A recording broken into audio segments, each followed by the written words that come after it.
안녕하세요. 조윤 목사입니다. 오늘은 사사기를 읽는 네 번째 시간, 사사기 1장을 계속해서 읽어가야겠네요. 예상과는 다르게 1장이 조금 그 이야기가 길어졌네요. 자, 오늘 21절 말씀 한번 보세요. 베냐민 자손은 예루살렘에 거주하는 여부스 족속을 쫓아내지 못하였으므로 여부스 족속이 베냐민 자손과 함께 오늘까지 예루살렘에 거주하니라. 요셉 가문도 베델을 치러 올라가니 여호와께서 그와 함께 하시니라. 자, 무슨 이야기입니까? 우리가 지난 시간에 하나님께서 유다 족속과 함께 하실 때는 전쟁에서 이겼지만은 철병거를 두려워했을 때 그리고 그 족속을 쫓아내지 못하고 그대로 두었다라고 하는 이야기를 나눴습니다. 그러니까 골짜기의 거민들을 쫓아내지 못했다. 골짜기라고 하는 게 여러분 이 유목민족들에게는 물이 있는 곳이잖아요. 그러니까 중요한 요충지입니다. 결국 우리는 알 수 있죠. 그 요충지에 사는 그 민족들은 쫓아내지를 못했구나. 주로 산지, 조그만한 지역, 혹은 사람이 살기가 좀 좋지 않은 지역에 있는 사람들은 쫓아냈지만, 어쩌면 큰 도시, 또 전략적인 요충지, 이런 데는 완벽하게 점령을 못했구나. 물론 이스라엘이 군사적으로 잘 훈련받은 족속도 아니었겠지만, 좀 저항이 심하고, 힘이 강해 보이면 이스라엘이 뒷걸음질을 쳤구나라는 것을 우리가 알 수 있습니다. 그것은 뭡니까? 지난 시간에도 말씀드린 것처럼 언제나 세상은 거대하고 저와 여러분의 믿음은 연약해 보입니다. 그래서 우리는 항상 뒷걸음질을 치죠. 결국 이 이야기가 우리들의 이야기가 되는 겁니다. 말은 이렇게 하겠죠. 철병거가 있으므로. 우리에게도 수만 가지 핑계가 있잖아요.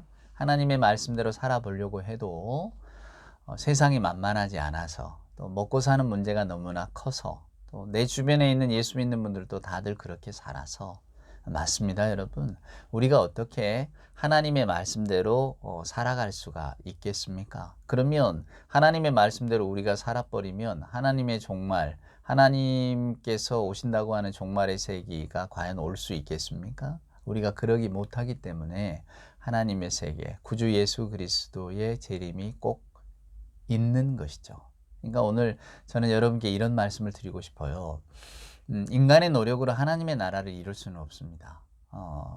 지난 제가 악사 이야기를 했던 것처럼 우리가 살아가는 인간 세계에는 영원히 불평등할 겁니다. 여러분, 영원하다는 말을 오해는 마세요.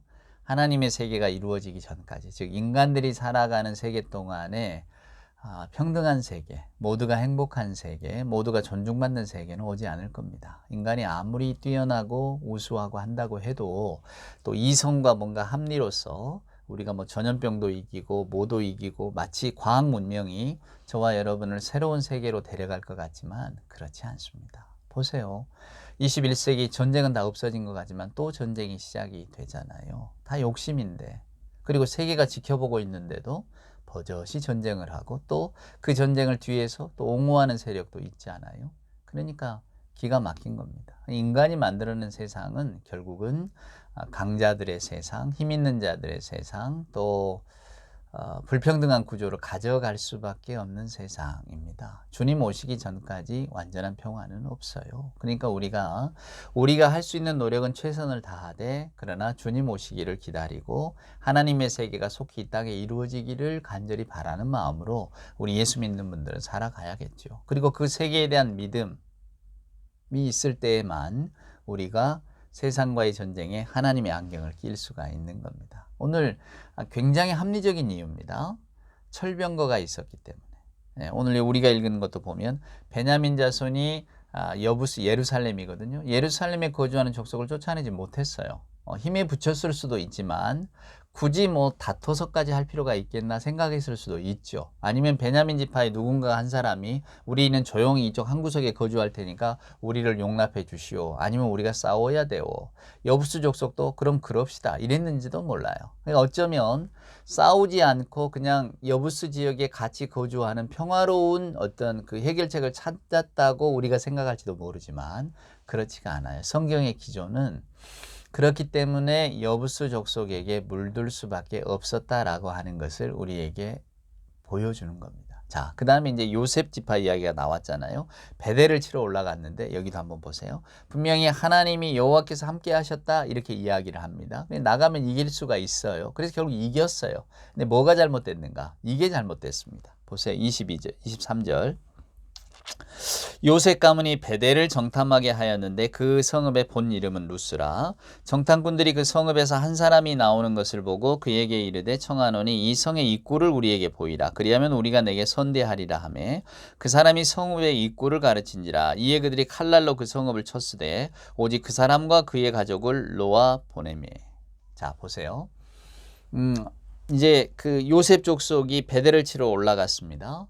근데 그 치려면 그 성의 어떤 약점을 알아야 되잖아요. 근데 마침 한 사람을 붙잡아서 일종의 그 스파이 노릇을 하라. 우리에게 좀 그 저 성의 약점을 알려주라. 이 사람이 알려줬단 말이에요. 그래서 전쟁에 승리를 했어요. 그 어떻게 했습니까?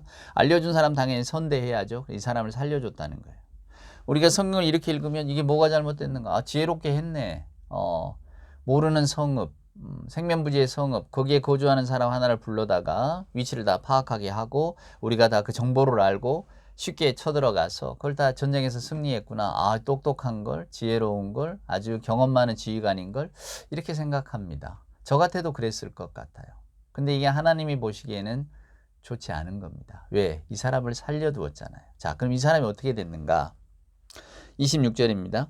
그 사람이 햇사람들의 땅에 가서 성읍을 건축하고 그것의 이름을 루스로 하였더니 오늘까지 그곳의 이름이 되니라. 무슨 말입니까? 그 사람이 다른 곳에 가서 또 마을을 만들고 더불어 살았다는 거예요. 무슨 이야기인가요? 하나님의 어떤 말씀으로 사로잡힌 세력 말고 또 다른 세력이 생겨나게 됐다는 겁니다. 제가 누누이 말씀드린 것처럼 이것을 그저 우리 인간 이 세상에서 일어나는 전쟁의 법칙으로 해석해서는 안 돼요. 성경은 그거라고 우리에게 이 말씀을 들려주고 있는 게 아닙니다. 아니, 협조하고 도와준 사람 당연히 살려줘야죠. 그거 인간의 도리 아닙니까? 협조하고 도와줬더니 죽인다고요? 이 성경은 그런 시비를 허락하는 책이 아니에요. 그걸 묻는 게 아니거든요. 지금 우리가 뭐 이스라엘 민족의 우리가 후손입니까? 아니면 이스라엘 민족의 역사를 공부합니까? 우리 조상들이 이렇게 지혜롭게 전쟁해서 그 팔레스틴 땅을 다 점령했다. 우리가 박수치고 있는 건가요? 아니잖아요. 지금 우리는 여기에서 하나님께서 이스라엘에게 무엇을 명령하시고 이스라엘 민족은 그것을 어떻게 이루어냈는가를 보고 있는 거잖아요. 자, 타협의 시작입니다. 그냥 하나님께서 밀고 가라 하셨으면 가면 되는 거예요. 근데 우리가 어떻게 이겨야지 사람이 나오니까 타협합니다. 그리고 그 사람을 살려두니까 그 사람은 가서 또 성읍을 만들었어요. 결국은 이 성읍이 나중에 이스라엘에게는 또 세상의 가르침을 전하는 성읍이 되어지는 겁니다. 그럼 아마 여러분 이렇게 물어보실 수 있겠죠. 그러면 믿지 않는 자들과는 교류하지도 않고 믿지 않는 사람들은 세상에 다 멸절되기를 바라야만 합니까? 아닙니다. 그건 성경 말씀을 철저하게 오해하고 왜곡하시는 거예요. 어떤 분은 이런 말을 합니다. 믿지 않는 자들과 멍에도 매지 말라고 하니 믿지 않는 자들하고는 교류도 하지 말까요? 믿지 않는 자들과 교류도 하지 않으면 그럼 어쩌겠다는 겁니까? 예수를 어떻게 전합니까? 아니면 우리 예수 믿는 분들만 무슨 개토처럼 모여 살자는 건가요? 우리는 세상에 있습니다. 이걸 잊어버리시면 안 돼요. 세상에 있지만 세상에 동화하지 말고 세상을 이기라는 게 성경의 가르침인데 우리는 지금까지 매일 져왔잖아요. 지금도 지고 있고 또 여러분 앞으로도 지실 거잖아요. 저는 세상을 이길 자신이 없습니다. 저도 날마다 집니다. 여러분도 지시겠죠. 우리가 어떻게 이 세상의 거대한 거스름을 이렇게 막아낼 수 있겠습니까? 아, 나는 예수 이름으로 막아낼 수 있다고요? 천만의 말씀입니다. 저도 제가 강릉에서 근무할 때인가요? 그때 우리 폐회송이 예수의 이름으로 나는 일어서리라 나는 이 찬송이었거든요. 굉장히 용기를 주고 또 힘이 있는 찬송이어서 폐회송으로 선택하고 우리가 다 함께 부르며 예배를 마치고 헤어졌습니다만은 그 찬송 부르고 헤어지자마자 다 예수의 이름으로 승리하기는커녕 예수님의 이름은 다 어디다 집에 그냥 성경책 속에 모셔놓고 세상의 이름으로 승리하느라고 바빴죠. 그게 우리의 현실입니다. 저는 현실을 속이자고 말씀드리고 싶지는 않아요. 우리가 뭐 세상을 이길 수 있다고 그렇게 말하고 싶지도 않고요. 분명히 하나님께서는 세상을 이기시고 또 예수 그리스도의 부활의 증거로 우리에게 보여주셨지만 우리는 여전히 회의하는 사람들 아닙니까? 여전히 의심하는 사람들이고 경험하지 못했기 때문에 확신을 갖지 못하는 사람들이고 하나님의 약속은 믿지만 그렇다고 해서 지금 내 일상의 삶을 놓아버리기에는 싫은 분들, 세상을 이긴 분들 있죠. 예수님의 이름으로 이런 모든 것들을 다 이겨낸 분들도 있잖아요. 순교하신 분들, 복음을 위해서 애쓰시고 또 자기 삶들을 다 복음에 포커스를 맞춰서 사시는 분들.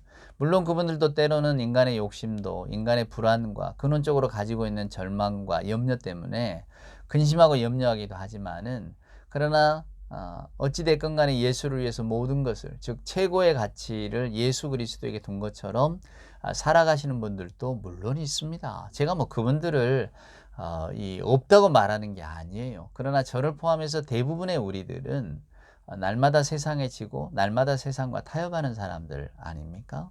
그래서 어쩌면 지금 이 시간이 소중한지도 몰라요. 우리들의 타협과 우리들의 연약함을 알면서 그럼에도 불구하고 끊임없이 하나님의 말씀을 알고 싶다는 소망이 막 생겨나잖아요. 주의 성령께서 일하시는 거죠. 우리는 비록 날마다 세상과 타협하고 살지만 이래서는 안 되는데 이런 마음들을 귀하게 보시고 주의 성령께서 자꾸 이런 자리로 불러주시는 거죠. 자, 오늘 요셉 지파를 봅시다. 앞서 베냐민 지파도 봅니다. 또 더 앞서가서 골짜기 거민들은 철병거가 있으므로 쫓아내지 못했던 이스라엘 사람들을 봅니다. 뭐 이분들이 신앙이 없었겠습니까, 여러분? 당연히 믿음이 있죠. 하나님을 오늘날 우리들보다 더 철저하게 붙들었을 겁니다. 그럼에도 불구하고 그들은 왜 이런 선택을 하는가? 그것은 그들의 경험과 주변의 말들과 사람의 이성이, 사람의 생각이 지혜로운 길로 가자고 설득했기 때문입니다. 그것이 훨씬 지혜로운 방식 같기 때문에 그 길을 걸어간 거예요. 그래서 오늘날 저와 여러분도 문제의식이 없이 보면 요셉 족속이 참 지혜롭게 그 땅을 점령을 했구나 라고 생각할지도 모릅니다. 하지만 성경의 전체적인 기조는 그것으로 인해서 또한 하나님을 모르고 세상을 중심으로 살아가는 민족이 생겨나게 되고 그들이 또한 이스라엘에게 영향을 미치게 됐다라고 하는 것을 우리에게 들려주는 거예요. 그래서 이 이야기는 영적인 전쟁에 관한 이야기가 되는 겁니다. 자, 골짜기의 거민을 쫓아내지 못했습니다. 그래서 예루살렘에 함께 거주하는 족속이 되었습니다. 또 오늘 보면 그저 전쟁 중에 도와줬다고 해서 살려준 사람도 있었습니다. 그 사람이 또 한 족속을 이루면서 그들 나름의 세계를 만들어 가게 됩니다. 성경은 이런 삶이 이렇게 중첩되어 있는 것을 우리에게 보여주고 있는 거죠. 자, 27절 한번 볼까요? 므낫세가 벳사온과 그에 딸린 마을들의 주민과 다낙과 그에 딸린 마을들의 주민과 돌과 그에 딸린 마을들의 주민과 이블로함과 그에 딸린 마을들의 주민과 무기토와 그에 딸린 마을들의 주민들을 쫓아내지 못하며 가나안 족속이 결심하고 그 땅에 거주하였더니. 자, 무슨 말인가요? 쫓아내지 못하면 함께 사는 겁니다. 함께 살면 서로 영향을 주고받게 됩니다. 말씀드린 것처럼 이스라엘의 배교는 타종교의 영향이 큽니다. 타종교는 뭔가요? 인간의 욕심에 포커스를 맞추는 거잖아요. 저희들이 사이비이단을 그토록 혐오하고 사이비이단이 발붙이게 하면 안 됩니다 라고 이야기하는 것이 결국은 기독교 이단이라면 예수 이름을 팔아서 자기 욕심을 채우는 거잖아요. 우리 사회에 무리를 일으켰던 신천지를 그토록 기존의 교회들이 안 된다고 했던 이유가 여러분 뭡니까? 분명히 예수 이름을 전하는 것 같지만 그 안에는 교주와 그를 비롯한 거기에 빌붙어 사는 사람들, 그 기생하는 사람들의 욕심과 욕망이 거기 다 들어있는 거잖아요. 애꿎은 신자들, 거기에 빠져든 젊은 학생들, 그들의 어떤 노동력 혹은 헌금, 그걸 다 착취해서 자기들이 그죠. 오히려 그 드린 사람들은 다 신앙의 이름으로 세뇌를 시켜놓고 말입니다. 그래서 그게 못됐다는 겁니다. 인간의 도리로 할 일이 아니라는 거예요. 더군다나 예수 믿는 우리가 볼 때에는 아니 왜 그 좋으신 예수님의 이름을 자기 욕심을 치부하는 데 쓰냔 말이에요. 예수님은 구원의 도구이지 치부의 도구가 아니잖아요. 예수님은 구원의 길이지 자기 부를 높이는 치부의 길이 아니잖아요. 근데 왜 예수님을 그렇게 쓰냔 말이에요. 그러니까 예수를 사랑하는 우리가 분노하는 거 아닙니까?